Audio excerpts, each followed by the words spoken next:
Hi friends, it's Miss Maddie and Rosie Dozy. Today I brought you a special book to read that I got all the way in Namibia, which you guys already know all about from our FaceTime.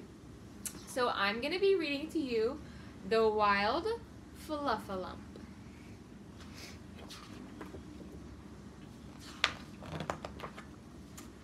On the African plain, at the foot of a tree, a creature woke up and said, "What can I be?" "I'm a fluffy and puffy I wasn't last night, and I wasn't so round, and I wasn't Snow White." What happened last night was that high in the tree played leopard small child, so naughty and wild. While leaping and dancing and bouncing with glee, he knocked down the seeds from the cottonwool tree. The seeds split into two with a crack, and then puff, they fell to the ground in a snowstorm of fluff.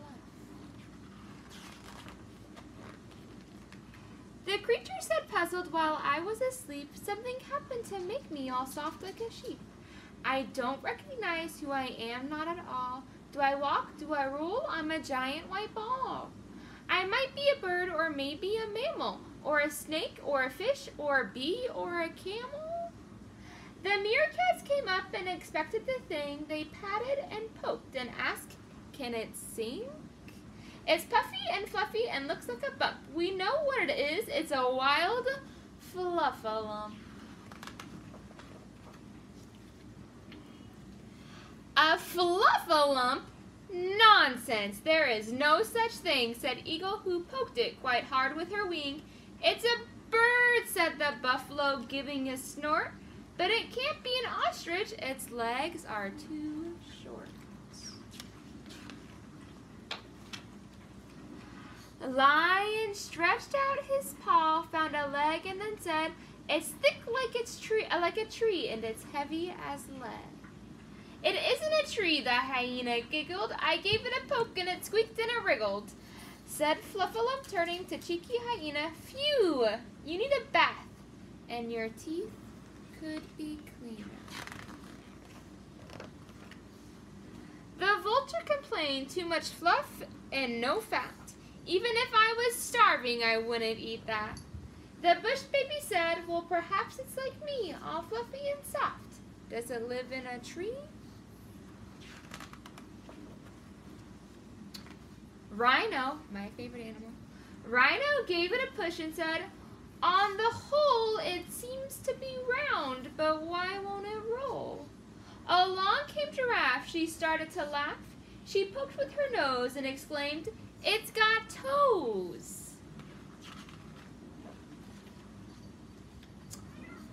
The Fluffalump said very loudly, "No poking, and I'll get very cross if you lick me, no joking." Leopard's child found an end, so he gave it a shake, but he ran off in fright, yelling, "Help! It's a snake!" Poor Fluffalump jumped, crying, "That's quite enough. Leave my tail alone and don't be so rough." Then Fluffalump set out across the savannah, saying, "What do I eat? I'd like a banana. And now that I'm thirsty, I'd like a cold drink. But can I drink water, or will I turn pink?" And then, as it does on the African plain, the sky went all dark, and it started to rain. The water poured down, it got wetter and wetter, and washed off some fluff so they could all see better. I wonder what it is. Big Crocodile gave the small bottom a bite, which made Fluffalump trumpet in such a fright. Small, stripy Mouse whispered, "It may not be hairy, but what a loud noise, that was terribly scary." "It can't be a lion," giggled littlest Monkey. "It hasn't got claws, and its nose is all trunky." "Hold on, everybody, that wasn't a roar," said Elephant, laughing. "I've heard that before."